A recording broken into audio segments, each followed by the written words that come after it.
Shall we start? Insolvency of partner.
January 146. Okay.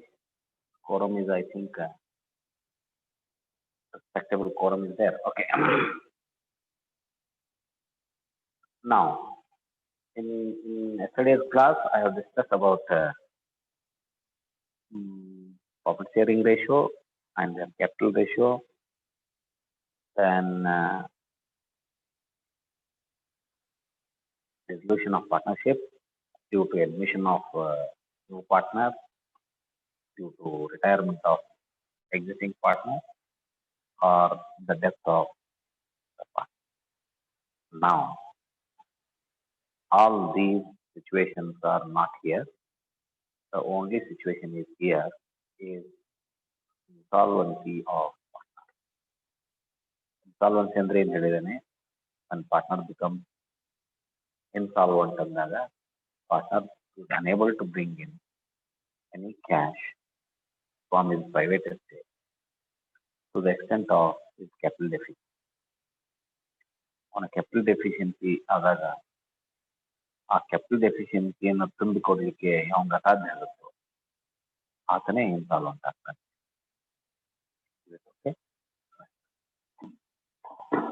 So when partner becomes insolvent,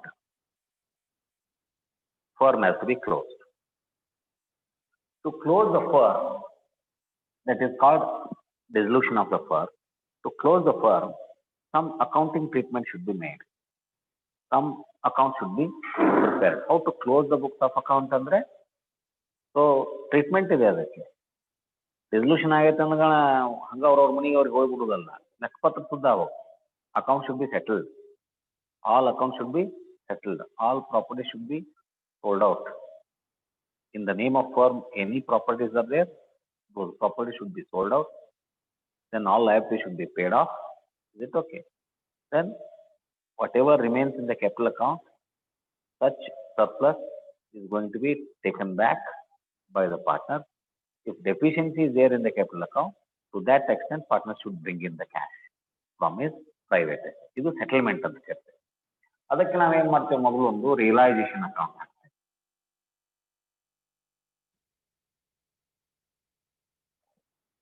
We have to prepare one realization account. Right. Next, we have to prepare partner's capital account.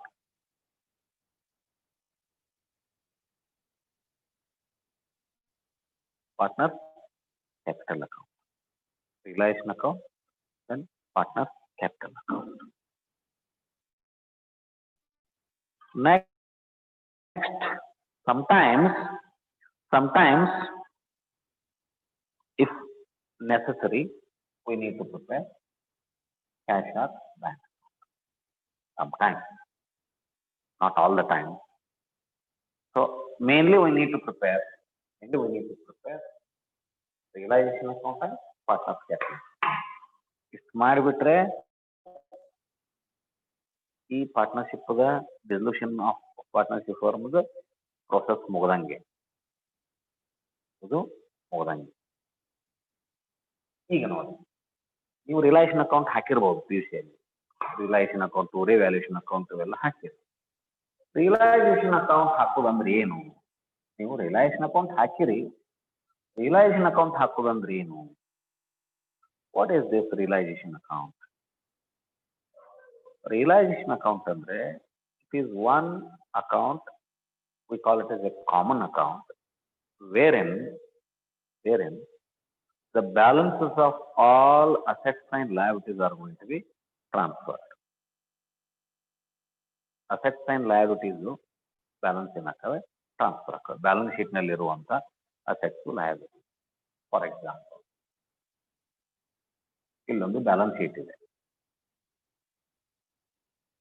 ಒಂದು balance sheet ಕಾಣ್ತಾ ಇದೆಯಾ? ಕಾಣ್ತಾ ಇದೆಯಾ? Is it visible? ಕೇಳ್ತಾ ಇದೆಯಾ? ಕೇಳ್ತಾ ಇದೆಯಾ? Okay, right right right.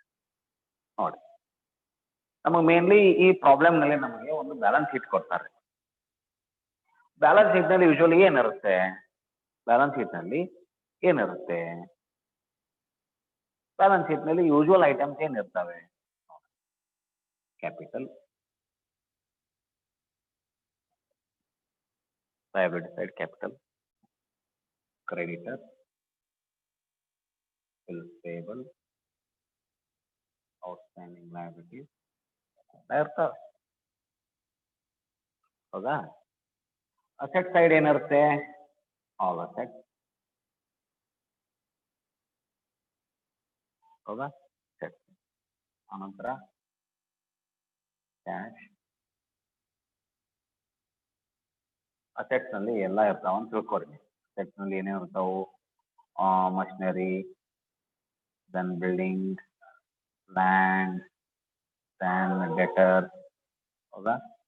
Then BR, all assets, all assets. ಹೌದಾ?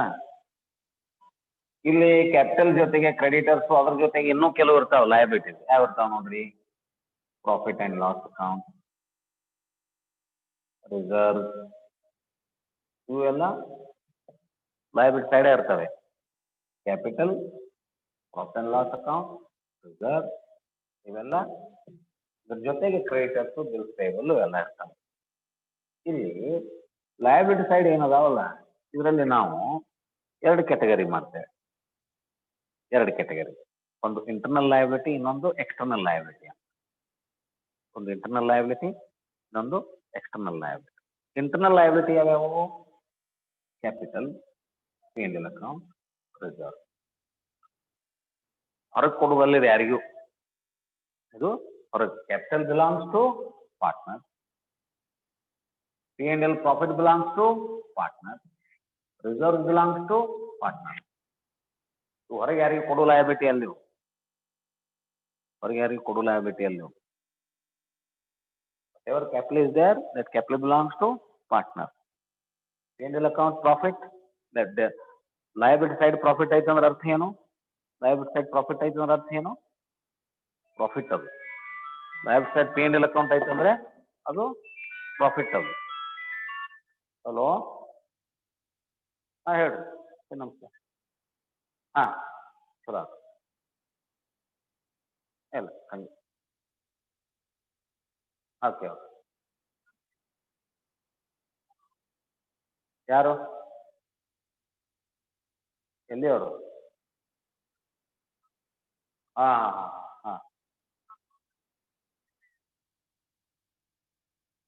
ಯಾರ್ರಿ? ಮತ್ತು ಇವ್ರು ಇರಂಗಿಲ್ಲ ಪ್ರೋಗ್ರಾಮ್ ಆಫೀಸರು ಯಾರು? Likewise reserve. ರಿಸರ್ವ್ಸ್ ಅಂದ್ರೆ ಏನು? ರಿಸರ್ವ್ಸ್ ಅಂದ್ರೆ ಏನು? It is a part of profit. ಒಂದು 10 ಲಕ್ಷ ರೂಪಾಯಿ ಪ್ರಾಫಿಟ್ ಆಗಿತ್ತು ಅಂದ್ರೆ 10 ಲಕ್ಷನೂ ನಾವು ಪ್ರಾಫಿಟ್ ಅನ್ನು ಹಂಚ್ಕೊಳ್ಳಂಗಿಲ್ಲ. ಅದರೊಳಗಿನ ಒಂದು 2 ಲಕ್ಷ 3 ಲಕ್ಷ ಏನ್ ಮಾಡ್ತೇವೆ? ರಿಸರ್ವ್ ಅಂತ ತೆಗೆದಿರ್ತೇವೆ. ಇರ್ಲಿ ಅದು, you have to keep for emergency sake reserve ಅಂತ ತೆಗೆದಿರ್ತೇವೆ. That reserve is not going to be distributed to partner. Capital profit is going to be distributed after keeping some portion as a reserve from profit. Whatever remains, that profit is going to be distributed to partners or shareholders in the company. Company ಒಳಗೆ shareholders distribute ಮಾಡುತ್ತೆ, partnership firm ಅಲ್ಲಿ partners distribute ಮಾಡುತ್ತೆ. But ultimately Reserve is a portion of profit. We are going to keep some portion from capital. Suppose ಒಂದು 10 lakh profit ಇತ್ತಂದ್ರೆ ಅದರಲ್ಲಿ ಒಂದು 3 lakh we keep it as a reserve. Then remaining 7 lakhs ಏನ್ ಮಾಡ್ತೇವೆ ಪಾರ್ಟ್ನರ್ಸ್ಗೆ ನಾವು ಏನ್ ಮಾಡ್ತೇವೆ ಹಂಚ್ಕೊಂಡ್ ಬಿಡ್ತೇವೆ. ಅಷ್ಟು ತಿನ್ಬೇಡ್ರಪ್ಪ, ಗಳಿಸಿದ್ದು ಅಷ್ಟು ತಿನ್ಬೇಡ್ರಿ, ಒಂದಿಷ್ಟು ತೆಗೆದಿಡ್ರಿ ಅಂತಾರಲ್ಲ, ಸೇವಿಂಗ್ಸ್ ಮಾಡ್ರಿ ಅಂತಾರಲ್ಲ. ಇಂಡಿವಿಜುವಲಿ ನಮ್ಮ ಆದಾಯದಲ್ಲಿ ಅಷ್ಟನ್ನು ನಾವು ಖರ್ಚು ಮಾಡಿಬಿಟ್ರೆ ಸೇವಿಂಗ್ಸ್ ಇಲ್ಲ ಅಂದ್ರೆ for the sake of emergency some savings must be there ಅಂತಾರಲ್ಲ. This is a part of savings for the firm. is a part of savings for the firm for emergency sake. That is called reserve. ಆ reserve ಯಾರಿಗೆ ಸಂಬಂಧಪಟ್ಟಿದ್ದು, ಕೊನೆಗೆ ultimately ಯಾರಿಗೆ ಹೋಗ್ಬೇಕು, ಅದು ಯಾರಿಗೆ ಹೋಗ್ಬೇಕು, ಡಿಸಾಲ್ವ್ ಆದಾಗ ಫರ್ಮ್ ಡಿಸಾಲ್ವ್ ಆದಾಗ ರಿಸರ್ವ್ ಯಾರಿಗೆ ಹೋಗ್ಬೇಕು, ಅಲ್ಟಿಮೇಟ್ಲಿ ಪಾರ್ಟ್ನರ್ಸ್ಗೆ ಹೋಗ್ಬೇಕು. Because profit belongs to partner, this reserve is a part of profit. Ultimately profit reserve should be distributed to partner. Likewise capital ಯಾರದು ಪಾರ್ಟ್ನರ್ಸ್, ಪಾರ್ಟ್ನರ್ ಕಾಂಟ್ರಿಬ್ಯೂಟ್ ಮಾಡಿರ್ತಾರೆ.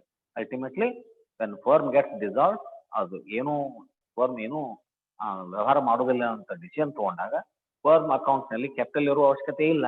ಆ ಕ್ಯಾಪಿಟಲ್ ಅಲ್ಟಿಮೇಟ್ಲಿ ಯಾರ್ದದು, ಯಾರು ಹಾಕಿದ್ರು ಅವ್ರದ್ದು, ಅದಕ್ಕೆ ಅದನ್ನ ಅವ್ರಿಗೆ ಕೊಟ್ಬಿಡ್ತಾರೆ. So capital, P&L account profit, then reserve, ಎಲ್ಲವೂ ಲಯಬಿಲಿಟಿ ಸೈಡ್ ಇದ್ರೂ ಕೂಡ ಇವಕ್ಕೆ ನಾವು ಇಂಟರ್ನಲ್ ಲಯಬಿಲಿಟಿ ಅಂತ ಕರಿತೇವೆ. These are not external liabilities. These are not liabilities of the owner.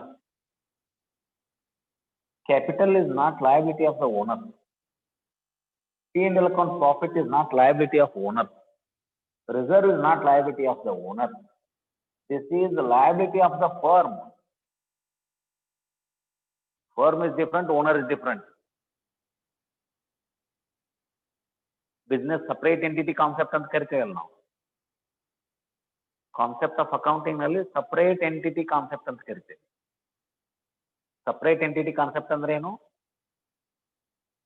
Owner and the firm, ಇವೆರಡರ ನಡುವೆ ಒಂದು ಸಂಬಂಧ ಇರುತ್ತೆ, ಹೌದಾ?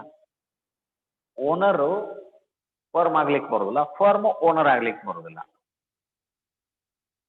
ಫರ್ಮ್ ಓನರ್ ಇಂದ ಕ್ರಿಯೇಟ್ ಆಗಿದೆ. It is an artificial person in the eyes of law. Firm is an artificial person in the eyes of law. So when firm is established, there is a owner in the firm, and owner is different and firm is different. Owner is different, firm is different. Firm ಬೇರೆ, owner ಬೇರೆ. Firm ಅದೊಂದು separate entity ಐತಿ. ಇಲ್ಲಿ firm ಅದೊಂದು separate entity ಐತಿ. ಅದಕ್ಕೆ whatever the capital contributed to the firm, firm thinks that it is not mine. Capital firm ನಲ್ಲಿ ಇರುತ್ತಲ್ಲ, ಫರ್ಮ್ ಕ್ಯಾಪಿಟಲ್ ಅಲ್ಲದು, ಫರ್ಮ್ ಕ್ಯಾಪಿಟಲ್ ಅಲ್ಲದು. ಫರ್ಮ್ ಏನ್ ತಿಳ್ಕೊಂತದ್ ಗೊತ್ತನು? ಇದು ಯಾವುದು ನಮ್ದಲ್ಲ ಅಂತ ತಿಳ್ಕೊಂತದ್. ಇದ್ಯಾವುದು ನಂದಲ್ಲ, ನನ್ನ ಹೆಸರಲ್ಲಿ ಐತೆ ಅಷ್ಟೇ ಇದು. ಅಲ್ಟಿಮೇಟ್ಲಿ ನನ್ನ ಅಸ್ತಿತ್ವ ಇಲ್ಲದ ಕಾಲಕ್ಕೆ, ಫರ್ಮ್ ಅಸ್ತಿತ್ವ ಇಲ್ಲದ ಕಾಲಕ್ಕೆ ಇದು ಯಾರಿಗೆ ಹೋಗ್ಬೇಕು? ಇದು ಯಾರ್ದು ಇರ್ತಲ್ಲ ಅವ್ರಿಗೆ ಹೋಗ್ತೈತಿ ಅಂತ ಅರ್ಥ. ಇದು ಯಾರ್ದಿತ್ತು ಕ್ಯಾಪಿಟಲ್? ಫರ್ಮ್ ಇತ್ತಂತ. ಈಗೇನಂತೇವ್ ನಾವು? Balance sheet of XYZ firm ಅಂತ ಕರಿತೀವಿ. ಬ್ಯಾಲೆನ್ಸ್ ಶೀಟ್ ಆಫ್ XYZ ಅಂತ ಕರಿತೇವೆ, ಹೌದಾ? XYZ ಬ್ಯಾಲೆನ್ಸ್ ಶೀಟ್ ನಲ್ಲಿ ಈ ಫರ್ಮ್ ಕ್ಯಾಪಿಟಲ್ ಇಷ್ಟು ಬರೆದ್ವಿ ನಾವು. XYZ ಫರ್ಮ್ ಕ್ಯಾಪಿಟಲ್ ಇಷ್ಟು ಬ್ಯಾಲೆನ್ಸ್ ಶೀಟ್ ನಲ್ಲಿ, XYZ ಫರ್ಮ್ ಪ್ರಾಫಿಟ್ ಇಷ್ಟು ಬರೆದ್ವಿ, XYZ ರಿಸರ್ವ್ ಇಷ್ಟು ಬರೆದ್ವಿ. ನಾವು ಬರೀತೀವಿ ಅಕೌಂಟೆಂಟ್ಸ್, XYZ ಫರ್ಮ್ ಕ್ಯಾಪಿಟಲ್ ಇಷ್ಟು, XYZ ಫರ್ಮ್ ಪ್ರಾಫಿಟ್ ಇಷ್ಟು, XYZ ರಿಸರ್ವ್ ಇಷ್ಟು ಅಂತ ಬರಿತೇವಿ. ಬರೆಯುವಾಗ ಆ ಬ್ಯಾಲೆನ್ಸ್ ಶೀಟ್ನ್ಯಾಗ ಅದನ್ನು ಲಯಬಿಲಿಟಿ ಸೈಡ್ ಬರೆಯಾಕತ್ತೇವಿ. ನಾವು ಬರ್ಕೊಳ್ಳೋದು ಏನ್ ಬರ್ಕೊಳಕತ್ತೀವಿ? ಮೂರನೇದವ್ರು ಏನ್ ಬರೆಯಾಕತ್ತೀವಿ?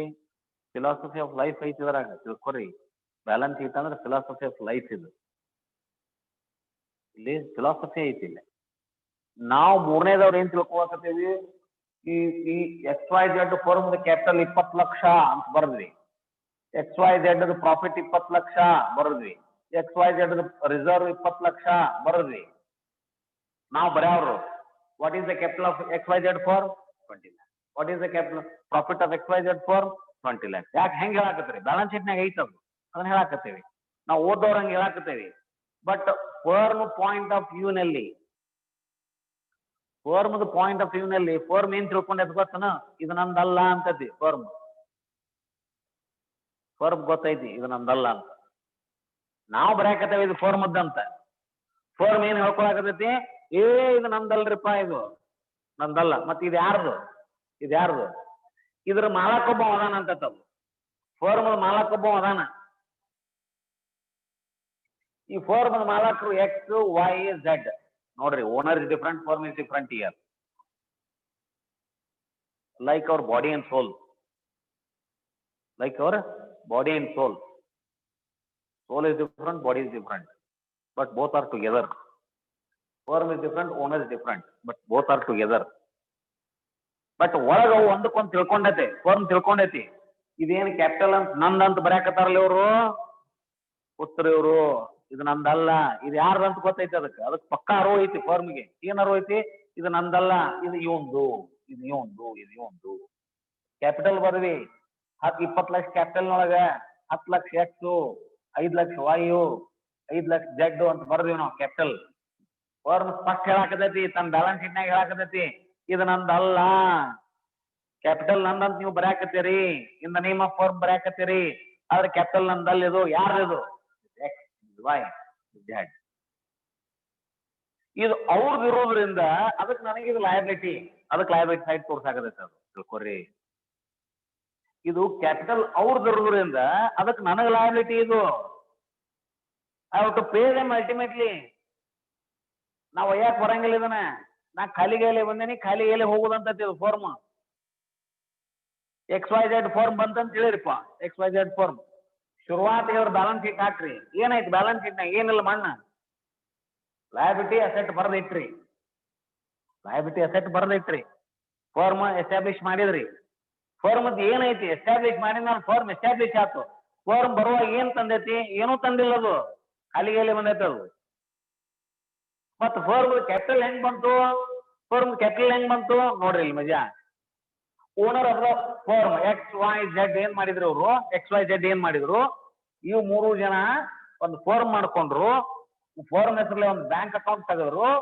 ಇವ್ರು ಏನ್ ಮಾಡಿದ್ರು? X 10 ಲಕ್ಷ ಬ್ಯಾಂಕಿಗೆ ಜಮಾ ಕೊಟ್ಟ, Y 5 ಲಕ್ಷ ಬ್ಯಾಂಕಿಗೆ ಜಮಾ ಕೊಟ್ಟ, Z 5 ಲಕ್ಷ ಏನ್ ಮಾಡಿದ? ಬ್ಯಾಂಕಿಗೆ ಜಮಾ ಕೊಟ್ಟ ಆಸ್ ಎ ಕ್ಯಾಪಿಟಲ್. ಅವಾಗ ಫೋರ್ಮ್ ಖಾತೆದಾಗ 20 ಲಕ್ಷ ಕ್ಯಾಪಿಟಲ್ ಬಂತು. ಫೋರ್ಮದ್ದನದು? ಫೋರ್ಮದ್ದು ಅಲ್ಲದು. ಯಾರು ಕೊಟ್ರು? X 10 ಕೊಟ್ಟ, Y 5 ಕೊಟ್ಟ, Z 5 ಕೊಟ್ಟ. ಅದಕ್ಕೆ ಫೋರ್ಮ್ ತಿಳ್ಕೊಂಡೈತಿ, ಅರು ಐತಿ, ಅದಕ್ಕೆ ಮರ್ತಿಲ್ಲದು. ಖಾಯಂ ಅರುನಾಗ ಇರ್ತದು. ಅಷ್ಟು ಖಾಯಂ ಅವೇರ್ನಾಗ ಇರ್ತದು. Always it is well aware of that whatever it is showing in the balance sheet is not mine. ನಾ ಹೊರಗದೇನಿ. ಊರ್ ಸುಟ್ರು ಊರ್ ಹರ್ಮಪ್ಪ ಹೊರಗ ಅಂದಂಗ ನಾ ಹೊರಗದೇನಿ. ನಂದು ಏನಿಲ್ಲ ಇದ್ರಾಗ. ಇದೆಲ್ಲ ಇವ್ರದು. ಈಗ ಏನೂ ಇಲ್ಲದ ಬ್ಯಾಲೆನ್ಸ್ ಶೀಟ್ನಾಗ ಫೋರ್ಮ್ ಹೆಸರಲ್ಲೇ ಏನ್ ಬಂತು? 10 ಲಕ್ಷ, 5 ಲಕ್ಷ, 5 ಲಕ್ಷ ಕ್ಯಾಶ್ ಬಂತು ಬ್ಯಾಂಕ್ ಅಕೌಂಟಿಗೆ. ಅವಾಗ ಅದೇನಾಯ್ತು? ಅಸೆಟ್ ಸೈಡ್ ಬ್ಯಾಂಕ್ ಆಯ್ತು. ಫೋರ್ಮ್ ಹೆಸರಲ್ಲೇ ಬ್ಯಾಂಕ್ ಅಂತ ತೋರಿಸಿದ್ವಿ. Bank balance 20 lakhs. So asset ಮತ್ತೆ ಇದು ಬ್ಯಾಲೆನ್ಸ್ ಶೀಟ್ ಟ್ಯಾಲಿ ಆಗ್ಬೇಕಲ್ಲ, ಲಯಬಿಲಿಟಿ. ಅದಕ್ಕೆ ಈ ಕ್ಯಾಶ್ ಎದಕ್ಕೆ ಬಂತು? ಯಾವ ಕಾರಣಕ್ಕೆ ಬಂತು? ಕ್ಯಾಪಿಟಲ್ ಆಗಿ ಬಂತು. ಅದಕ್ಕೆ ಇಲ್ಲಿ ಕ್ಯಾಪಿಟಲ್ ಅಂತ ಬರ್ತದೆ. Capital is a conceptual thing, then cash is a real thing. ಇದು ಕನ್ಸೆಪ್ಚುಯಲ್ ಥಿಂಗ್. ಅದು ಕ್ಯಾಪಿಟಲ್ ಎಲ್ಲಿ ಐತೆ ಅಂತ ತೋರಿಸಿದ್ರ ಕ್ಯಾಶ್ ಕಡೆ ಕೈ ಮಾಡಿ ತೋರಿಸ್ತೀವಿ ನಾವು. ವೇರ್ ಇಸ್ ಯುವರ್ ಕ್ಯಾಪಿಟಲ್ ಅಂದ್ರೆ ನಮ್ ಕ್ಯಾಪಿಟಲ್ ಐತೆ ನೋಡ್ರಿ, ಕ್ಯಾಶ್ ಕಡೆ. ಕ್ಯಾಪಿಟಲ್ ತೋರಿಸ್ರು ನನಗಂದ್ರೆ ಕ್ಯಾಪಿಟಲ್ ಕಣ್ಣಿಗೆ ಕಾಣೋದಿಲ್ಲ. ಕನ್ಸೆಪ್ಚುಯಲ್ ಥಿಂಗ್ ಅದು. Capital is a conceptual thing. Cash is not capital. Cash ಅದು ಕ್ಯಾಶ್ ಕ್ಯಾಪಿಟಲ್ ಆದ್ರೆ ಅದಕ್ಕೆ ಕ್ಯಾಶ್ ಅನ್ಬೇಕು. ಕ್ಯಾಶ್ ಕ್ಯಾಪಿಟಲ್ ಆದ್ರೆ ಅದಕ್ಕೆ ಕ್ಯಾಶ್ ಅನ್ಬೇಕು. ಕ್ಯಾಶೇ ಕ್ಯಾಪಿಟಲ್ ತಿಳ್ಕೊರಿ. ಬ್ಯಾಲೆನ್ಸ್ ಶೀಟ್ ಅಂತ ತಿಳ್ಕೊಳ್ಳೋದು ಬಹಳ ಕಷ್ಟ ಐತಿ. Understanding the balance sheet, reading of balance sheet is good. It is easy, but understanding the balance sheet is very difficult.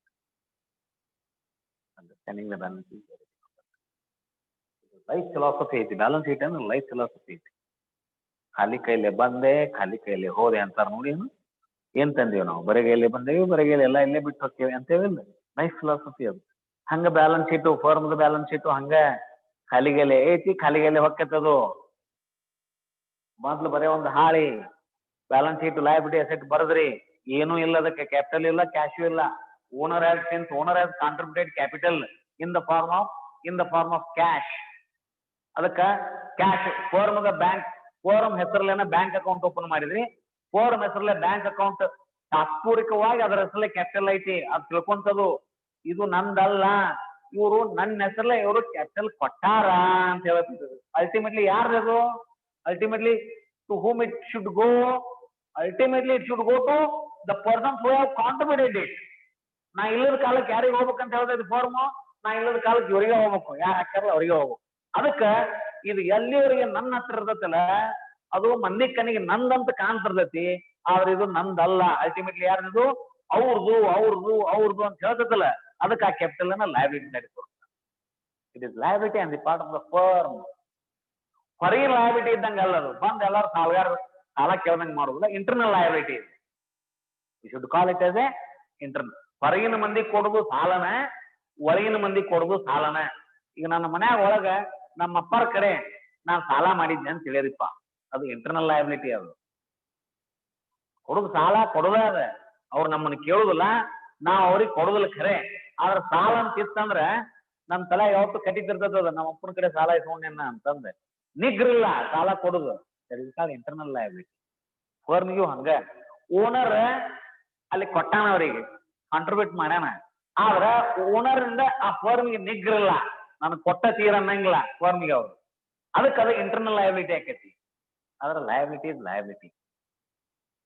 ಈ ಕ್ರೆಡಿಟರ್ಸ್ ಬಿಲ್ಸ್ ಪೇಬಲ್ ಅದಲ್ಲ, ಇವ್ರು ಎಕ್ಸ್ಟರ್ನಲ್ ಲಯಬಿಲಿಟಿ. ಫರ್ಮ್ಗೆ ಯಾರು ಕ್ರೆಡಿಟರ್ಸ್ ಅಲ್ಲ, ಅವ್ರು ಬಂದು ಫರ್ಮ್ ಕೇಳ್ತಾರ, ನಮ್ಮ ರೊಕ್ಕ ಕೊಡ್ರಿ ಅಂತ. ಫರ್ಮ್ ಕೊಡ್ಬೇಕಾಗ್ತದೆ. ಅವ್ರಿಗೆ ಕೊಟ್ಟಾದ್ಮೇಲೆ ಉಳಿದೇನು ಇಂಟರ್ನಲ್ ಲಯಬಿಲಿಟಿ ಐತಲ್ಲ, ಡಿಸಲ್ಯೂಷನ್ ಮಾಡಿ ಆದ್ಮೇಲೆ, ಪ್ರಾಪರ್ಟಿ ಎಲ್ಲ ಕೊಟ್ಟಾದ್ಮೇಲೆ, ಉಳಿದ ರೊಕ್ಕದಾಗ ಹೊರಗಿನೆಲ್ಲ ಲಯಬಿಲಿಟಿ ತೀರಿ ಆದ್ಮೇಲೆ ಇನ್ನೇನು ಉಳಿತದಲ್ಲ, ಅದು ಯಾರಿಗೆ ಹೋಗ್ಬೇಕು? ಅಲ್ಟಿಮೇಟ್ಲಿ ಅದು ಯಾರಿಗೆ ಹೋಗ್ಬೇಕು? It should go to owner. ಅವಾಗ ಏನ್ ಮಾಡ್ತೀವಿ ನಾವು ಗೊತ್ತನ? ರಿಯಲೈಸೇಷನ್ ಅಕೌಂಟ್ ಕಾನ್ಸೆಪ್ಟ್ ಬಹಳ ಒಂದು ವಂಡರ್ಫುಲ್ ಕಾನ್ಸೆಪ್ಟ್ ಇದು. ರಿಯಲೈಸೇಷನ್ ಅಕೌಂಟ್ ಕಾನ್ಸೆಪ್ಟ್ ಏನು ನೋಡ್ರಿ ಹೇಳ್ತೇನೆ. ಶುರು ಆದಾಗ ಫರ್ಮ್ ಶುರು ಆದಾಗ ನೋಡ್ರಿ, ಕ್ಯಾಪಿಟಲ್ 20 ಲಕ್ಷ ಇತ್ತು, ಬ್ಯಾಂಕ್ ಆರ್ ಕ್ಯಾಶ್ 20 ಲಕ್ಷ. ಹೌದಾ?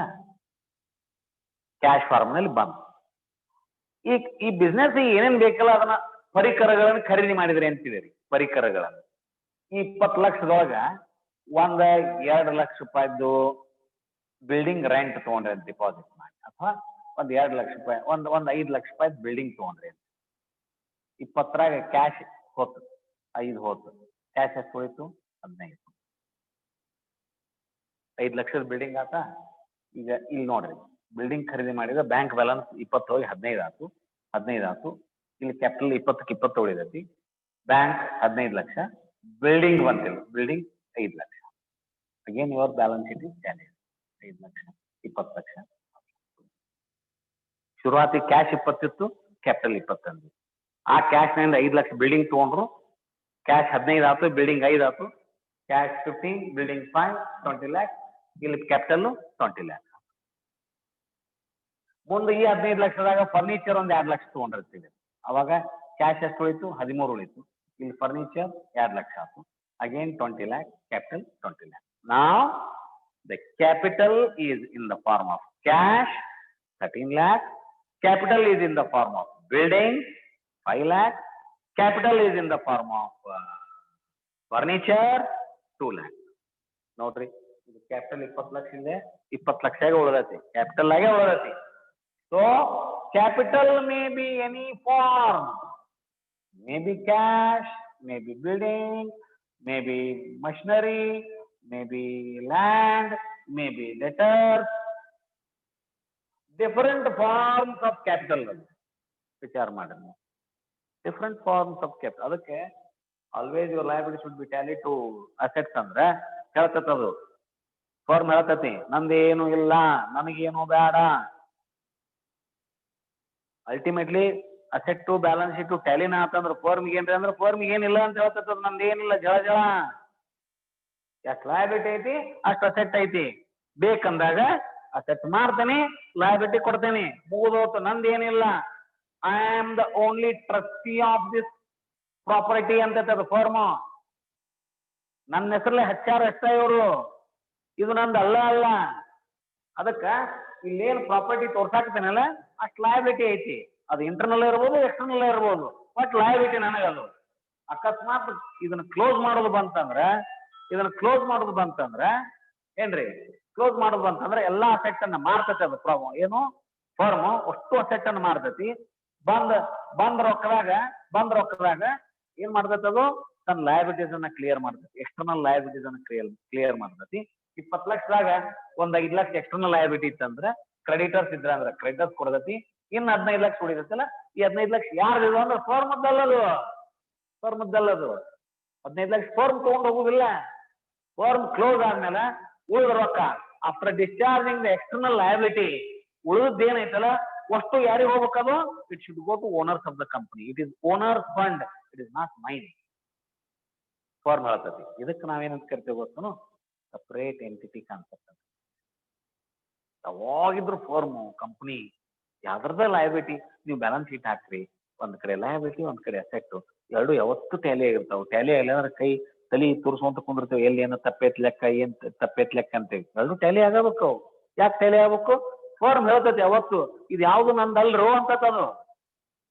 ಟ್ಯಾಲಿ ಆಗ್ಲಿಲ್ಲ, suppose asset is more than liability ಇತ್ತು ಅಂತ ಹೇಳಿರಿ, ಲಯಬಿಲಿಟಿ 19 ಲಕ್ಷ ಐತಿ, ಅಸೆಟ್ 20 ಲಕ್ಷ ಇತ್ತಂದ್ರೆ ಅಸೆಟ್ ಮಾರಿದ್ರಿ ಅಂದ್ರೆ 20 ಲಕ್ಷ ಬಂತು, ಲಯಬಿಲಿಟಿ ಎಷ್ಟೈತಿ 19, ಇನ್ನೊಂದ್ ಲಕ್ಷ ಯಾರಿಗೆ ಹೋಗ್ಬೇಕು, ಅದು ಫರ್ಮ್ ನಂದು ಅಲ್ಪ ಅದನ್ನ ಅಲ್ಲಿ ಅಂತೈತಿ. ಆ 1 ಲಕ್ಷ ಯಾರಿಗೆ ಕೊಡ್ಬೇಕು ನೀವು, ಅರ್ಥ ಆಯ್ತಾ? ಅದಕ್ಕೆ ಬ್ಯಾಲೆನ್ಸ್ ಶೀಟ್ ಆಲ್ವೇಸ್ ಲಯಬಿಲಿಟಿ ಮತ್ತು ಅಸೆಟ್ ಟ್ಯಾಲಿ ಹಾಕಕ್ಕವಂದ್ರೆ ಫರ್ಮಿಗೆ ಬಹಳ ಸ್ಪಷ್ಟತೆ ಐತಿ. ಏನಿದ್ರು ನಾನು ಹೊರಗ ಓನರ್ಸ್ ಅಷ್ಟು ಇದು, it is owners fund, it is owners property. ಏನಿದ್ರು ನಾನು trustee or guardian of this, ನನ್ನ ಹೆಸರಲ್ಲಿ HR ಸಮ ಅಷ್ಟ. ನನ್ನ ಹೆಸರಲ್ಲಿ HR ಅಂದ್ರೆ ಅದು ನಂದಲ್ಲ. ನನ್ನ ಹೆಸರಲ್ಲಿ HR ಅಂದ್ರೆ ಅದು ನಂದಲ್ಲ. ನನ್ನ ಹೆಸರಲ್ಲಿ ಬಿಲ್ಡಿಂಗ್ ಐತಿ, ನನ್ನ ಹೆಸರಲ್ಲಿ ಕಾರ್ ಐತಿ, ನನ್ನ ಹೆಸರಲ್ಲಿ ಇದೈತಿ ಅಂದ್ರೆ ತಿಳ್ಕೊಬೇಕು ನಾವು, ಇದು ನಂದಲ್ಲ. ತೊಗೊಂಡೋಕ್ಕೇವ ನಾವು, ತೊಗೊಂಡೋಗುದಿಲ್ಲ. ನಾವು ಹಂಗ ಬಂದೇವಿ. ಹುಟ್ಟದಾಗ ನಮ್ಮ ಹೆಸರಲ್ಲಿ ಏನ್ ಇದ್ದಿದ್ದಿಲ್ಲ, ಹೋದಾಗೂ ನಮ್ಮ ಹೆಸರಲ್ಲಿ ಏನು ಉಳಿಯಂಗಿಲ್ಲ, ಇಲ್ಲೇ ಇರ್ತಾವು, ಆದ್ರೂ ಬಡದಾಡ್ತೇವೆ ನಾವು. ಅದು ಅಜ್ಞಾನ. That is the darkness, that is the blindness about the truth of the life, about the reality of the life, about the philosophy of life. Do you understand? ಹಂಗೆ ಇದು. ಈಗ ರಿಯಲೈಸೇಷನ್ ಅಕೌಂಟ್ ಏನ್ ಹಾಕ್ತೇವಲ್ಲ ನಾವು, ರಿಯಲೈಸೇಷನ್ ಅಕೌಂಟ್ ಹಾಕುವಾಗ ಏನಂದ್ರೆ ಈ balance sheet ನಲ್ಲಿ ಇರುವಂತಹ ಎಲ್ಲ ಅಸೆಟ್ಸ್ ಅನ್ನ ಒಂದೊಂದು ಮಾರುವ ಪ್ರಕ್ರಿಯೆ ಚಾಲು ಆಕತಿ. ಅದ balance in assets account, balance in liabilities account should be transferred. ಒಂದೊಂದು ಅಕೌಂಟ್ ಕ್ಲೋಸ್ ಆಗ್ಬೇಕಲ್ಲ. ಸಪೋಸ್ ಬ್ಯಾಲೆನ್ಸ್ ಶೀಟ್ ನಲ್ಲಿ ಬಿಲ್ಡಿಂಗ್ 10 ಲಕ್ಷ ಇತ್ತು ಅಂತ ಹೇಳಿ, ಓಕೆ, ಮಷಿನರಿ 5 ಲಕ್ಷ ಇತ್ತು ಅಂತ ಹೇಳಿ, ಹೌದಾ, ಡೆಟರ್ 5 ಲಕ್ಷ ಇತ್ತು ಅಂತ ಹೇಳಿ ಇವು. ಆಮೇಲೆ ಕ್ಯಾಶ್ ಒಂದು 5 ಲಕ್ಷ ಇತ್ತು ಅಂತ, ಇಲ್ಲಿ ಕ್ಯಾಪಿಟಲ್ 10 ಲಕ್ಷ ಇತ್ತು ಅಂತ ಹೇಳಿ, ಪ್ರಾಫಿಟ್ 5 ಲಕ್ಷ ಇತ್ತು ಅಂತ ಹೇಳಿ, ದೆನ್ ರಿಸರ್ವ್ 5 ಲಕ್ಷ ಇತ್ತು ಅಂತ ಹೇಳಿ, ಆಮೇಲೆ ಕ್ರೆಡಿಟರ್ ಎಷ್ಟು 5 ಲಕ್ಷ ಇತ್ತು ಅಂತ, 25 ಲಕ್ಷ ಟೋಟಲ್ ಐತಿ. ಇಲ್ಲಿ ಇದೇನೈತಲ್ಲ, ಬಿಲ್ಡಿಂಗು, ಮಷಿನರಿ, ಡೆಟರ್ಸು, ಕ್ಯಾಶ್ ಐತಲ್ಲ, ಕ್ಯಾಶ್ ಒಂದು ಹೊರತುಪಡಿಸಿ ಮೊದಲ ಇವೇನದಾವಲ್ಲ ಸಾಲಿಡ್ ಅಸೆಟ್ಸ್ ಏನದಾವಲ್ಲ, ಈ ಅಸೆಟ್ಸ್ ಅಕೌಂಟ್ ಕ್ಲೋಸ್ ಆಕತಿ. ಕ್ಯಾಶ್ ಅಕೌಂಟ್ ಕಡೆಕ್ ಕ್ಲೋಸ್ ಆಕತಿ. Last at the end of the process cash account ಕಡೆ ಕ್ಲೋಸ್ ಮಾಡ್ತೇವೆ, ಯಾಕೆ ಫೈನಲ್ ಸೆಟಲ್ಮೆಂಟ್ ಆಗಬೇಕು. Except cash account, all the assets account are to be close. Balance in asset account are to be close. ಇಲ್ಲಿ ನೋಡ್ರಿ, building account ಐತೆ ಅಂತ ಹೇಳಿ, building ಅಕೌಂಟಿಗೆ brought down 10 lakh, brought down 10 lakh. ಇದೇನೈತಲ್ಲ ಇದೇ ಬ್ರಾಡ್ ಡೌನ್ ಆಗಿರ್ತದೆ. Asset account always shows debit balance, ಹೌದಾ. ಆಮೇಲೆ machinery account brought down 5 lakh. ಆಮೇಲೆ debtors account brought down 5 lakh. ಇದು ಹಿಂಗಿರ್ತೈತಿ ಇದು. ಇದನ್ನ ಕ್ಲೋಸ್ ಮಾಡಿದಾಗ ಕ್ಯಾರಿ ಡೌನ್ ಮಾಡಿರ್ತೇವಿ 10 lakhs ಆಗಿರ್ತೈತಿ ತಿಳ್ಕೊರಿ. ಇದನ್ನು ಕ್ಲೋಸ್ ಮಾಡಿದಾಗ ಕ್ಯಾರಿ ಡೌನ್ ಆಗಿರ್ತೈತಿ 5 lakhs. ಇದನ್ನು ಕ್ಲೋಸ್ ಮಾಡಿದಾಗ ಕ್ಯಾರಿ ಡೌನ್ ಆಗಿರ್ತೈತಿ 5 lakhs. ಇದೇ ಕ್ಯಾರಿ ಡೌನ್ ಬ್ಯಾಲೆನ್ಸ್ ನಾವು ತಂದು ಎಟ್ ದ ಎಂಡ್ ಬ್ಯಾಲೆನ್ಸ್ ಶೀಟ್ಗೆ ಎತ್ತಿರ್ತೇವೆ. ಬ್ಯಾಲೆನ್ಸ್ ಶೀಟ್ ಅಂದ್ರೆ ಏನು? It is a sheet of all closing balances of the asset. Closing balance ಏನೈತಿ ಇಲ್ಲಿ? 10 lakhs. ಈ 10 lakhs ಇಲ್ಲಿ ಹಚ್ಚೇವಿ.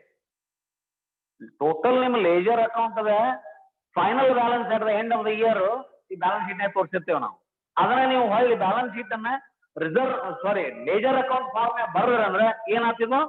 ಏನಾಗ್ತಿ ಇಲ್ಲ brought down 10 lakhs, carry down 10 lakhs, closure. ಅದಕ್ಕೆ ಗೋಯಿಂಗ್ ಕನ್ಸರ್ನ್ ಇತ್ತಂದ್ರೆ ಕನ್ಸರ್ನು ಇನ್ನೂ ಮುಂದುವರಿದಿತ್ತು ಬಂದಾಗಿಲ್ಲ ಅಂದ್ರೆ ಈ balance in building account is carry down 10 lakhs. ಅವರ್ಸ್ ಅಕೌಂಟ್ ಅವರ್ಸ್ ಫಾರ್ಮ ಕ್ಲೋಸ್ ಮಾಡಾಕ್ತಿದ್ರಿ ಅಂತ ಹೇಳಿರಿ ನೀವು. ಫಾರ್ಮ್ ಕ್ಲೋಸ್ ಮಾಡಾಕ್ತಿದ್ರಿ ಅಂತ ಹೇಳಿರಿ. ಅವಾಗ ಅಸೆಟ್ ಅಕೌಂಟ್ ಕ್ಯಾರಿ ಡೌನ್ ಮಾಡೋಂಗಿಲ್ಲ. ಅಸೆಟ್ ಅಕೌಂಟ್ ಕ್ಯಾರಿ ಡೌನ್ ಮಾಡೋಂಗಿಲ್ಲ. ಅಸೆಟ್ ಅನ್ನು ಮಾರ್ಬೇಕು ನೀವು. ಮಾರಿ ರೊಕ್ಕ ಮಾಡ್ಬೇಕು. ಕ್ಯಾರಿ ಡೌನ್ ಆದ್ರೆ ಮತ್ತೆ ಫಾರ್ಮ್ ಹೆಂಗ್ ಕ್ಲೋಸ್ ಆಗ್ತದೆ? ಫಾರ್ಮ್ ಕ್ಲೋಸ್ ಅಂದ್ರೆ all asset should be sold out. Asset sale ಮಾಡ್ಬೇಕಂದ್ರೆ ಇಲ್ಲೇನಾಯ್ತು? ಸೇಲ್ ಮಾಡಿದ್ರೆ ಅಂತ ಹೇಳಿರಿ ಬೈ ಕ್ಯಾಶ್. ಎಷ್ಟಕ್ಕೆ ಮಾರಿದ್ರೆ ಅಷ್ಟು. ಈ 10 ಲಕ್ಷದ ಅಸೆಟ್ 9 ಲಕ್ಷಕ್ಕೆ ಮಾರಿದ್ರೆ 9 ಲಕ್ಷ. ಹೌದಾ? ಇನ್ನೊಂದು ಲಕ್ಷ ಏನದು? By loss 1 lakh. ಈ ಪ್ರೊಸೆಸ್ ಏನೈತಲ್ಲ, ಈ ಅಸೆಟ್ ಮಾರುದು ಮಾರಿ ಬಂದ ರೊಕ್ಕದಾಗ ಲಯಬಿಲಿಟೀಸ್ ಅಂತ ಪೇಡ್ ಮಾಡೋದು ಐತಲ್ಲ, ಇದಕ್ಕೆ ನಾವು ರಿಯಲೈಸೇಷನ್ ಪ್ರೊಸೆಸ್ ಅಂತ ಕರಿತೀವಿ, ಲಿಕ್ವಿಡೇಷನ್ ಪ್ರೊಸೆಸ್ ಅಂತ ಕರಿತೀವಿ.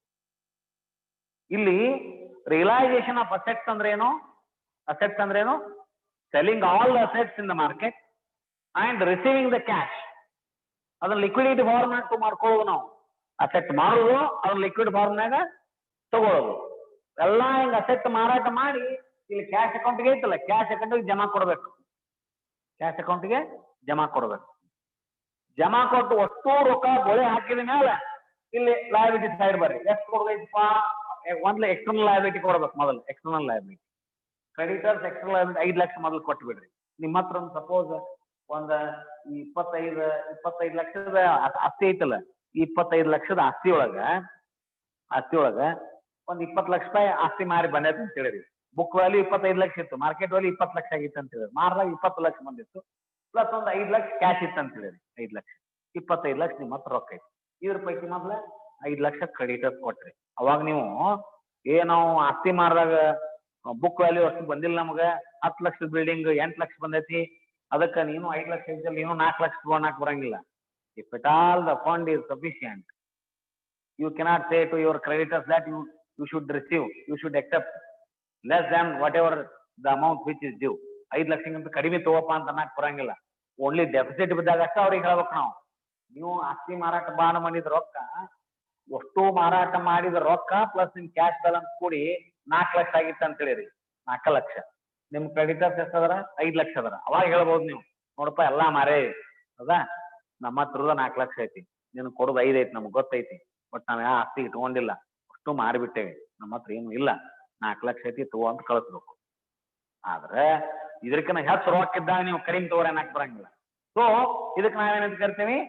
ರಿಯಲೈಸೇಷನ್ ಪ್ರೊಸೆಸ್ ಅಂತ ಕರಿತೀವಿ. ಇದೆಲ್ಲ ನಡೀದೆ ಅಲ್ಲಿ ಇಂಡಿವಿಜುವಲ್ ಅಸೆಟ್ಸ್ ಅನ್ನ ಅಕೌಂಟ್ ಹಾಕಕ್ಕೆ, ಈ ಬಿಲ್ಡಿಂಗು, ಮಷಿನರಿ, ಡೆಟರು, ಇಂಡಿವಿಜುವಲ್ ಅಕೌಂಟ್ ಹಾಕಿ ಆ ಅಕೌಂಟ್ನಾಗನ ಸೇಲ್ ಮಾಡಿದ್ದ ಬೈ ಕ್ಯಾಶ್ ಮಾಡೋ ಬದ್ಲಿ ಒಂದು ಕಾಮನ್ ಅಕೌಂಟಿಗೆ ಈ ಬ್ಯಾಲೆನ್ಸ್ ಅನ್ನು ಟ್ರಾನ್ಸ್ಫರ್ ಮಾಡ್ತೇವೆ. ಕಾಮನ್ ಅಕೌಂಟಿಗೆ ಬ್ಯಾಲೆನ್ಸ್ ಅನ್ನ ಟ್ರಾನ್ಸ್ಫರ್ ಮಾಡ್ತೇವೆ. ಹೆಂಗ ನೋಡ್ರಿ, ಒಂದು ಕಾಮನ್ ಅಕೌಂಟಿಗೆ ಟ್ರಾನ್ಸ್ಫರ್ ಮಾಡ್ತೇವೆ. ಯಾವ ಅಕೌಂಟಿಗೆ ಮಾಡ್ತೇವೆ ಅಂದ್ರೆ ರಿಯಲೈಸೇಷನ್ ಅಕೌಂಟ್ ಅಂತ ಕರಿತೀವಿ. ರಿಯಲೈಸೇಷನ್ ಅಕೌಂಟ್ ಅಂತ ಹಾಕ್ಯಾರ ಅಂತ ಗೊತ್ತಾದ್ರೆ ತಿಳ್ಕೊಬೇಕು ಈ ಫರ್ಮ್ ಕ್ಲೋಸ್ ಆಗೈತಿ ಅಂತ. ಏನೋ ರಿಯಲೈಸೇಷನ್ ಅಕೌಂಟ್ ಹಾಕ್ಯಾರ ಅರ್ಥ ಏನು? ಈ ಫರ್ಮ್ ಕ್ಲೋಸ್ ಆಗೈತಿ. ರಿಯಲೈಸೇಷನ್ ಅಕೌಂಟ್ ಅಂದ್ರೆ ಏನು? ಅಲ್ಲಿ ನಡೀದೇನಲ್ಲಿ through this realisation account the sale of assets is going to be taken place and payment of liabilities are going to be taken through this account. ಅದಕ್ಕೆ ನಾವೇನ್ ಮಾಡ್ತೀವಿ? We are going to close all assets account by transferring the balance in all assets account to realization account. Book value of assets and transfer ಮಾಡ್ತೇವೆ ನಾವು. ನೀವು ಕಲ್ತಿರಬೇಕು ಪಿ ಶಿಫ್ಟದಲ್ಲಿ, but in-depth ನಲ್ಲಿ ಹೇಳಾಕತ್ತೇನೆ ಏನು ಅನ್ನೋದು. All balances in assets account. ಇಲ್ಲಿ ನೋಡ್ರಿ ಆಗ ಹ್ಯಾಕ್ ತೋರಿಸಿದ್ನಲ್ಲ, ಬಿಲ್ಡಿಂಗ್ ಅಕೌಂಟ್ ನಲ್ಲಿ ಬ್ಯಾಲೆನ್ಸ್ ಬ್ರಾಡ್ ಡೌನ್ ಐತಲ್ಲ 10,000, ಅದನ್ನ ನೀವು ಕ್ಯಾರಿ ಡೌನ್ ಮಾಡುವಾದ್ರೆ ಕ್ಯಾರಿ ಡೌನ್ ಅಂತಿದ್ರಿ, ಕ್ಯಾರಿ ಡೌನ್ ಮಾಡೋದಿಲ್ಲ, ಅದಕ್ಕೆ ನೀವೇನ್ ಮಾಡ್ತೀವಿ, ಬೈ ರಿಯಲೈಸೇಷನ್ ಅಂತೀರಿ, by realization account. Carry down ಅಂದ್ರೆ ಆ ಅಸೆಟ್ ಅಕೌಂಟ್ ಜೀವಂತ ಇದ್ದಂಗ ಅದು ಕ್ಯಾರಿ ಡೌನ್ ಅಂದ್ರೆ. ಬೈ ರಿಯಲೈಸೇಷನ್ ಅಂದ್ರೆ ಅಸೆಟ್ ಅಕೌಂಟ್ ಕ್ಲೋಸ್ ಅಂತ, no there is no balance in that asset account. So ಇಲ್ಲಿ ಏನ್ ಮಾಡಿದ್ರಿ, ಬಿಲ್ಡಿಂಗ್ ಅಕೌಂಟಿಗೆ 10 ಲಕ್ಷ ಇತ್ತು, ಆ 10 ಲಕ್ಷ ಬ್ಯಾಲೆನ್ಸ್ ಅನ್ನ ಕ್ಯಾರಿ ಡೌನ್ ಮಾಡ್ಲಿಲ್ಲ, ರಿಯಲೈಸೇಷನ್ ಅಕೌಂಟಿಗೆ 10 ಲಕ್ಷ ಹಾಕಿ ಬಿಲ್ಡಿಂಗ್ ಅಕೌಂಟ್ ಕ್ಲೋಸ್ ಮಾಡಿದ್ರಿ. ಮುಂದೆ ಬಿಲ್ಡಿಂಗ್ ಅಕೌಂಟ್ ಇಲ್ಲ, ಒಂದೊಂದು ಕ್ಲೋಸ್ ಮಾಡ್ಕೊಂತ ಬರ್ಬೇಕಲ್ಲ, ಯಾಕ ಫರ್ಮ್ ಕ್ಲೋಸ್ ಆಗೈತಿ. All assets account, all liabilities account should be closed. Whatever assets account which are being shown in the balance sheet, such assets account should be closed. Hence close ಮಾಡೋದು, balance in such account should be transferred to realization account. Thereby you are closing the assets account. ನೋಡಿ, building account 10 lakh ಇತ್ತು, 10 ಲಕ್ಷವನ್ನ ಆ balance ಅನ್ನ carried down ಅಂದ್ರೆ close ಮಾಡ್ದಂಗಲ್ಲ, ಮತ್ brought down ಆಗ್ತದ, ಇನ್ನು ಜೀವಂತ ಐತ ಅನ್ನಂಗಲ್ಲ, ಟುಕ್ಕು ಟುಕ್ಕು ಟುಕ್ಕು ಟುಕ್ಕು ಅನ್ನಕತ್ತದ ಅಂತ ತಿಳ್ಕೋಬಹುದು. ತಿಳಿತಾ, ಇನ್ನು ಉಸಿರು ಐತ್ರಿ ಅಂತಾರಲ್ಲ, ಇನ್ನು ಜೀವಂತ ಇದ್ದಂಗ. ಕ್ಯಾರಿಡ್ ಡೌನ್ ಅನ್ಲಾರ್ದ ರಿಯಲೈಸೇಷನ್ ಅಕೌಂಟ್ ಅಂದ್ರಿ ಮುಗಿತಲ್ಲಿ, ತಗೊಂಡು ಹೋಗ್ರಿಪ್ಪ ಅಂದ್ರ. Is it okay? Realization account 10 lakh. ಇದೇನಾಯ್ತು, building account debtor, building account is credited by realization account, realization account debtor to building account or building account ಅಲ್ಲ, ಸರಿನಾ? All book value of all the assets, balance sheet ನಲ್ಲಿ ತೋರಿಸುವಂತ book value of all the assets ಎಲ್ಲಿ ಬರ್ತಾವು? Realisation ಅಕೌಂಟ್ಗೆ 2 assets ಅಂತ ಬರ್ತಾವ. Individual asset ಕೊಟ್ಟಿದ್ರೆ 2 building 10 lakh, 2 machinery 5 lakh, 2 debtors 5 lakh. Cash ಅನ್ನಂಗಿಲ್ಲ, ಕ್ಯಾಶ್ ಅಕೌಂಟ್ ಟ್ರಾನ್ಸ್ಫರ್ ಮಾಡಿಲ್ಲ, ಕ್ಯಾಶ್ ಅಕೌಂಟ್ ಸಪರೇಟ್ ಆಗಿ ಕ್ಲೋಸ್ ಆಗ್ತದೆ. So accept cash, balance in balance sheet account, balance sheet ನಲ್ಲಿ ಏನು ಅಸೆಟ್ ಅಕೌಂಟ್ ಬ್ಯಾಲೆನ್ಸ್ ಇದ್ವಲ್ಲ ಅದಕ್ಕೆ ಬುಕ್ ವ್ಯಾಲ್ಯೂ ಆಫ್ ಅಸೆಟ್ಸ್ ಅಂತ ಕರಿತೀವಿ. That book value of assets are going to be transferred to realisation account. Thereby you are closing asset account. Likewise, book value of all liabilities account, book value of all liabilities account, capital, P&L account, reserve, creditor, BP. Book value of all liabilities ಅಂದಾಗ only external liability, not internal liability. ಈ capital, ಈ P&L, ಈ reserve separate close ಹಾಕವು, ಇದನ್ನ ರಿಯಲೈಸೇಷನ್ ಅಕೌಂಟಿಗೆ ಹಾಕಂಗಿಲ್ಲ. External liability ಇದಲ್ಲ, creditor, BP, ಇವನು ನಾವು ಕ್ಲೋಸ್ ಮಾಡ್ತೇವೆ. ಹೆಂಗ್ ಕ್ಲೋಸ್ ಮಾಡ್ತೇವೆ? ಕ್ರೆಡಿಟರ್ಸ್ ಅಕೌಂಟ್ ನೋಡ್ರಿ, by balance brought down, credit side 5 lakh, ಇದನ್ನ ಟು ರಿಯಲೈಸೇಷನ್ ಅಕೌಂಟ್ ಅಂದು 5 lakh ಕ್ಲೋಸ್ ಮಾಡಿ. ರಿಯಲೈಸೇಷನ್ ಅಕೌಂಟ್ ಏನಾಗ್ತದು? By creditor 5 lakh, by BP 5 lakh. Book value of all assets and book value of all liabilities. All assets ಅಂದಾಗ except cash, all liabilities ಅಂದಾಗ except internal liabilities. Internal liability ಯಾವ್ಯಾವು? Capital, reserve, P&L account. ಇವು internal liability. ಇವನ್ನ ಬಿಟ್ಟು ಏನು liability ಅದಾವಲ್ಲ, creditor, bank overdraft, then bills payable, then outstanding liability, whatever may be the liability except internal liability, ಅವನು ಎಲ್ಲವನ್ನು ಏನ್ ಮಾಡ್ಬೇಕು ನಾವು? ರಿಯಲೈಸೇಷನ್ ಅಕೌಂಟ್ಗೆ ಟ್ರಾನ್ಸ್ಫರ್ ಮಾಡ್ಬೇಕು. ನೋಡ್ರಿ, ಬಿಲ್ಡಿಂಗ್ ಅಕೌಂಟ್ ಕ್ಲೋಸ್ ಆತ್, ಮಷಿನರಿ ಅಕೌಂಟ್ ಕ್ಲೋಸ್ ಆತ್, ಡೆಟರ್ಸ್ ಅಕೌಂಟ್ ಕ್ಲೋಸ್ ಆತ್, ಹೌದಾ? ಬ್ಯಾಲೆನ್ಸ್ ಶೀಟ್ ನಲ್ಲಿ ಇವೆಲ್ಲ ಹೋಗ್ಬಿಟ್ಟು, ಈಗ ಬ್ಯಾಲೆನ್ಸ್ ಶೀಟ್ ನಲ್ಲಿ ಇವೆಲ್ಲ ಹೋಗ್ಬಿಟ್ಟು, ಈಗ ಒಂದೊಂದೊಂದೊಂದು ತೆಗದಿವಿ ನಾವು, ಒಂದೊಂದೊಂದೊಂದು ಪಾರ್ಟ್ ಅಂತ ತೆಗದಿವಿ. ಈಗ ಬ್ಯಾಲೆನ್ಸ್ ಶೀಟ್ನಾಗ ಬಿಲ್ಡಿಂಗ್ ಇತ್ತು, ಮಷಿನರಿ ಇತ್ತು, ಡೆಟರ್ಸ್ ಇತ್ತು, ಕ್ಯಾಶ್ ಇತ್ತು, ಇಲ್ಲಿ ಕ್ಯಾಪಿಟಲ್ ಐತಿ, P&L ಐತಿ, ರಿಸರ್ವ್ ಐತಿ, ಕ್ರೆಡಿಟರ್ ಐತಿ, BP ಐತಿ. ಈಗ ರಿಯಲೈಸೇಷನ್ ಅಕೌಂಟ್ಗೆ ಮಷಿನರಿ ಟ್ರಾನ್ಸ್ಫರ್ ಮಾಡಿದ್ರಿ, ಆಮೇಲೆ ಬಿಲ್ಡಿಂಗ್ ಟ್ರಾನ್ಸ್ಫರ್ ಮಾಡಿದ್ರಿ, ಆಮೇಲೆ ಡೆಟರ್ ಟ್ರಾನ್ಸ್ಫರ್ ಮಾಡಿದ್ರಿ. ಇಲ್ಲಿ ಒಂದು ಹೋಗ್ಬಿಡ್ತೀವಿ, ಬಿಲ್ಡಿಂಗ್ ಹೋತ್, ಮಷಿನರಿ ಹೋತ್, ಡೆಟರ್ಸ್ ಹೋತ್, ಕ್ಯಾಶ್ ಒಂದೇ ಉಳಿತು. ಇಲ್ಲಿ ಕ್ರೆಡಿಟರ್ ಹೋತ್, BP ಹೋತ್. ಈಗ ಏನೇನು ಉಳಿದು? Capital, P&L account, then reserve. ಇಲ್ಲಿ ಏನು ಉಳಿತು? ಕ್ಯಾಶ್ ಒಂದೇ ಉಳಿತು. ಬರುವಾಗ ಏನು ತಂದಿಲ್ಲ, ಹೋಗುವಾಗ ಏನು ತಂದಿಲ್ಲ. ಬರುವಾಗ ಏನ್ ತಂದಿಲ್ಲ, ಹೋಗುವಾಗ ಏನ್ ತಂದಿಲ್ಲ. ಬರುವಾಗ ಒಂದೊಂದೊಂದೊಂದು ಬಂದಿದ್ದು, ಹೋಗುವಾಗ ಒಂದೊಂದು ಕಳಿಸಿ ಹೊಂಟಾವೆ. ಈಗ ಇಲ್ಲಿ ನೋಡ್ರಿ, ಬಿಲ್ಡಿಂಗ್ ಹೋತ್, ಮಷಿನರಿ ಹೋತ್, ಎಲ್ಲ ಹೋತ್. ಎಲ್ಲಿ ಹೋದ್ವು ಇವು? ಎಲ್ಲಿ ಹೋದ್ವು ಈಗ? ಎಲ್ಲಿ ಹೋದ್ವು ಈಗ ಇವು? ರಿಯಲೈಸ್ ಅಕೌಂಟಿಗೆ ಹೋದ್ವು. ಈಗ ಇಲ್ಲಿ ಹೋಗಿ ಇಲ್ಲಿ ಪ್ರತ್ಯಕ್ಷ ಆದ್ವು. ಈಗ ಹಿಂಗಾಗಿ ಬಿಲ್ಡಿಂಗ್ ಅಕೌಂಟ್ ಕ್ಲೋಸ್ ಮಾಡಿದ್ವಿ, ಮಷಿನರಿ ಅಕೌಂಟ್ ಕ್ಲೋಸ್ ಮಾಡಿದ್ವಿ, ಡೆಟರ್ ಅಕೌಂಟ್ ಕ್ಲೋಸ್ ಮಾಡಿದ್ವಿ, ಕ್ರೆಡಿಟರ್ ಅಕೌಂಟ್ ಕ್ಲೋಸ್ ಮಾಡಿದ್ವಿ, BP ಅಕೌಂಟ್ ಕ್ಲೋಸ್ ಮಾಡಿದ್ವಿ. ಇನ್ನ ಬ್ಯಾಲೆನ್ಸ್ ಶೀಟ್ ನ್ಯಾಗ ಉಳಿದದ್ದೇನೀಗ ನೋಡ್ರಿ, ಬ್ಯಾಲೆನ್ಸ್ ಶೀಟ್ ನ್ಯಾಗ ಉಳಿದದ್ದೇನೀಗ capital, P&L account, reserve, you independent ಆಗಿ ಕ್ಲೋಸ್ ಆಗಿ, ಇಂಡಿಪೆಂಡೆಂಟ್ ಆಗಿ ಸೈಮಲ್ಟೇನಿಯಸ್ಲಿ ಕ್ಲೋಸ್ ಆಗಿ. ಇಲ್ಲಿ ಬುಕ್ ವ್ಯಾಲ್ಯೂ ಹಚ್ಚಿದ್ರೆ, ಬುಕ್ ವ್ಯಾಲ್ಯೂ ಹಚ್ಚಿದ್ರೆ, ಬುಕ್ ವ್ಯಾಲ್ಯೂ ಹಚ್ಚಿದ ಮೇಲೆ ಅಸೆಟ್ ಎಷ್ಟಕ್ಕೆ ಮಾರಾಟ ಮಾಡಿರಲ್ಲ, ಅಸೆಟ್ ಎಷ್ಟಕ್ಕೆ ಮಾರಾಟ ಮಾಡಿರಿ? ಇಲ್ಲೇ ಬಿಲ್ಡಿಂಗು, ಮಷಿನರಿ, ಡೆಟರ್ ಕೂಡಿ 10, 5, 20 ಲಕ್ಷದ ಐತಿದೆ. ಅಕಸ್ಮಾತ್ 20 ಲಕ್ಷದ 15 ಲಕ್ಷಕ್ಕೆ ಮಾರಾಟ ಆಗಿತ್ತಂದ್ರ ಇದ್ರ ಅಪೋಸಿಟ್ ಸೈಡ್ ಮಾರಾಟ ಆಗಿದ್ದನ್ನ ಬೈ ಕ್ಯಾಶ್ 15 ಲಕ್ಷ ಅಂತ. By cash 15 lakh. ಮುಂದೆ ಬುಕ್ ವ್ಯಾಲ್ಯೂ ಆಫ್ ಲಯಬಿಲಿಟಿ ಐತಲ್ಲ, ಈಗ creditors and BP 5 lakh, 5 lakh, 10 lakh. ಈಗ ಬಂದಿದ್ರ ಇವ್ರ ಪೇಮೆಂಟ್ ಮಾಡ್ತಾರಲ್ಲ, ಇಲ್ಲಿ ಏನಂತಾರಿ? To creditors 5 lakh, sorry to cash 5 lakh, to BP 5 lakh, sorry to cash ಮತ್ತು ಟು ಕ್ಯಾಶ್ 5 ಲಕ್ಷ. ನೋಡ್ರಿ, ಬಂದಿದ್ದನೂ ರಿಯಲೈಸೇಷನ್ ಅಕೌಂಟ್ನಾಗ ಬರದ್ರಿ ಕ್ಯಾಶ್, ಕೊಟ್ಟಿದ್ದನೂ all receipts, all cash payment ಎದ್ರ ಥ್ರೂ ಮಾಡಕತ್ತೀರಿ ನೀವು? ರಿಯಲೈಸೇಷನ್ ಅಕೌಂಟ್ ಥ್ರೂ ಮಾಡಕತ್ತೀರಿ. ಮೊದಲ ಬುಕ್ ವ್ಯಾಲ್ಯೂ ಆಫ್ ಅಸೆಟ್ಸ್ ಅನ್ನ ಹಚ್ಚಿದ್ರಿ, ಆನಂತರ ಬುಕ್ ವ್ಯಾಲ್ಯೂ ಆಫ್ ಲಯಬಿಲಿಟೀಸ್ ಹಚ್ಚಿದ್ರಿ. ಅಸೆಟ್ಸ್ ಯಾವ ಲಯಬಿಲಿಟಿ ಅಂತ ಹೇಳಿದೆ, ಅಸೆಟ್ಸ್ ಅಂದ್ರೆ ಎಕ್ಸೆಪ್ಟ್ ಕ್ಯಾಶ್, ಲಯಬಿಲಿಟಿ ಅಂದ್ರೆ ಎಕ್ಸೆಪ್ಟ್ ಇಂಟರ್ನಲ್ ಲಯಬಿಲಿಟಿ ಹಚ್ಚಿದ್ರಿ. ಆನಂತರ ಆ ಅಸೆಟ್ ಎಷ್ಟಕ್ಕೆ ಮಾರಾಟ ಮಾಡಿರಲ್ಲ ಅದ್ರ ಕ್ಯಾಶ್ ಅನ್ನ ಅದ್ರ ಅಪೋಸಿಟ್ ಸೈಡ್ ಹಚ್ಚಿದ್ರಿ. ಆ ಬಂದ ಕ್ಯಾಶ್ ನಲ್ಲಿ ನೀವು ಲಯಬಿಲಿಟೀಸ್ ಎಷ್ಟಕ್ಕೆ ಪೇಡ್ ಮಾಡಿರಲ್ಲ ಅದನ್ನಲ್ಲಿ debit side, liability side, sorry opposite side to cash ಅಂದು ಪೇಮೆಂಟ್ ಹಚ್ಚಿದ್ರಿ.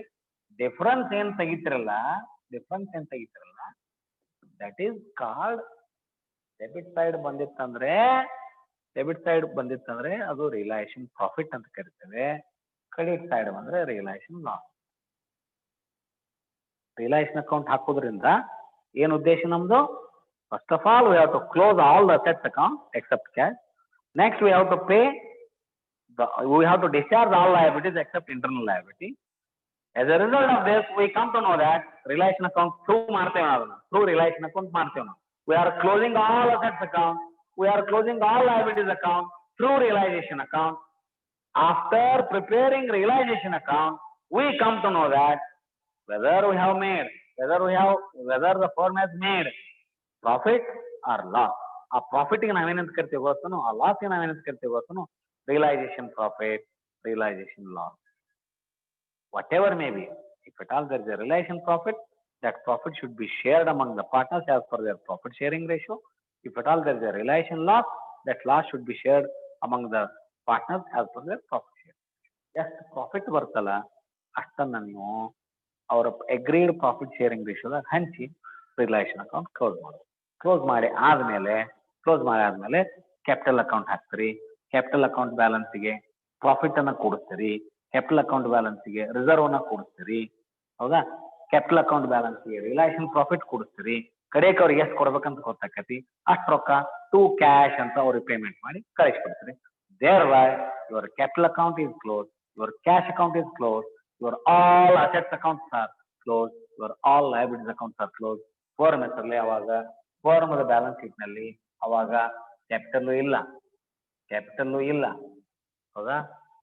ದೆನ್ P&L ಇಲ್ಲ, ಅದನ್ನ ಕ್ಯಾಪಿಟಲ್ ಅಕೌಂಟ್ ಕ್ಲೋಸ್ ಮಾಡಿಬಿಟ್ರಿ.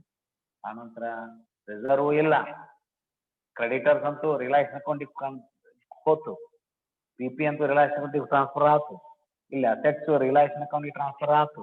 ಇಲ್ಲಿ ಕ್ಯಾಶ್ನು ಏನ್ ಮಾಡಿದ್ರಿ, ಎಷ್ಟು ಕೊಡ್ಬೇಕಾಯ್ತು ಅಷ್ಟು ಕೊಟ್ಟು ಕ್ಯಾಶ್ ಅಕೌಂಟ್ ಬರ್ಕಾಸ್ತ ಆಯ್ತು. ಅವಾಗ ಬ್ಯಾಲೆನ್ಸ್ ಶೀಟ್ ನಲ್ಲಿ ಉಳಿಯೋದು ಖಾಲಿ ಹಾಲಿ. ಫರ್ಮ್ ಇಷ್ಟು ದಿವಸ ಎಲ್ಲವೂ ನಂದು ಫರ್ಮ್ ಜೀವಂತ ಇರುವಾಗ ಎಲ್ಲವೂ ನಂದು ಅಂತ ನಾವು ತೋರಿಸ್ತಿದ್ವಿ. ಇದೆಲ್ಲ ಫರ್ಮ್ ಅಂತ ತೋರಿಸ್ತಿದ್ವಿ. At the end of the day firm ಹೇಳ್ತದೆ ಇದ್ಯಾವುದು ನಮ್ದಲ್ಲ, ಇದು ಅಷ್ಟು ಇವ್ರದು, ಇವ್ರದಿರೋದ್ರಿಂದ ನಾನು ಅದನ್ನ ನಂದಲ್ಲ, ಅದು ನನ್ನ ಲಯಬಿಲಿಟಿ ಅಂತ ಬರ್ಕೋತಿದ್ದೆ. ಈಗೆಲ್ಲ ಅವ್ರಿಗೆ ಕೊಟ್ಬಿಟ್ಟೇನಿ, ನನ್ನ ಕೈ ಖಾಲಿ ಜಳ ಜಳ, ನನ್ನ ಹೆಸರಲ್ಲಿ ಏನಿಲ್ಲ ಅಂತ ಹೇಳ್ತಾರೆ. That is called balance sheet. Do you understand? Do you understand? Basic concept of balance sheet, philosophy of life ಐತಿದ್ರ. ಎಷ್ಟು ಮಂದಿಗೆ ಅರ್ಥ ಆಯ್ತು ಗೊತ್ತಿಲ್ಲ, ಕಲಿಸಿದ್ದೇನೆ. ನೋಡ್ರಿ, ನೋಟ್ ವಿಚಾರ ಮಾಡ್ರಿ. ಇಲ್ಲಿ ಸಪ್ರೇಟ್ ಎಂಟಿಟಿ ಕಾನ್ಸೆಪ್ಟ್ ಅನ್ನು ಕಲಿಸಿದ್ದೇನೆ, ಹೌದಾ? Separate entity concept ಬಂತಿಲ್ಲಿ.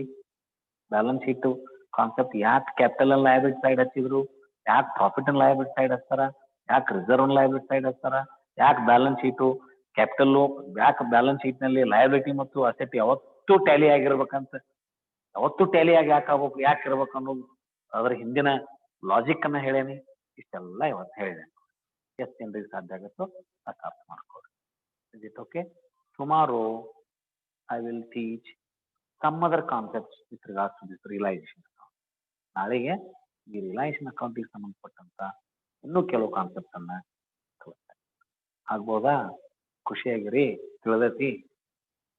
ಏನಾದ್ರು ಹೊಸಾದ್ ಕಲ್ತಂಗೆ ಅನಿಸ್ತನೋ? ಅಕೌಂಟೆನ್ಸಿಲಿ ಏನಾದ್ರು ಹೊಸಾದ್ ಕಲಿಸಂಗೆ ಅನಿಸ್ತನೋ? ಹೊಸಾದ್ ಕಲಿಸಂಗೆ ಅನ್ಸೈತಿ? ಹಾ, ಮೈಕ್ ಆನ್ ಮಾಡಿಸ್ಲಿ, ಮಾತಾಡ್ತೀರಿ. ಏನ್ ಅನಿಸ್ತು ಇವತ್ತು ನಿಮ್ದು? ಇವತ್ತು ಏನ್ ಅನಿಸ್ತು ನಿಮ್ಗೆ? ಎಸ್,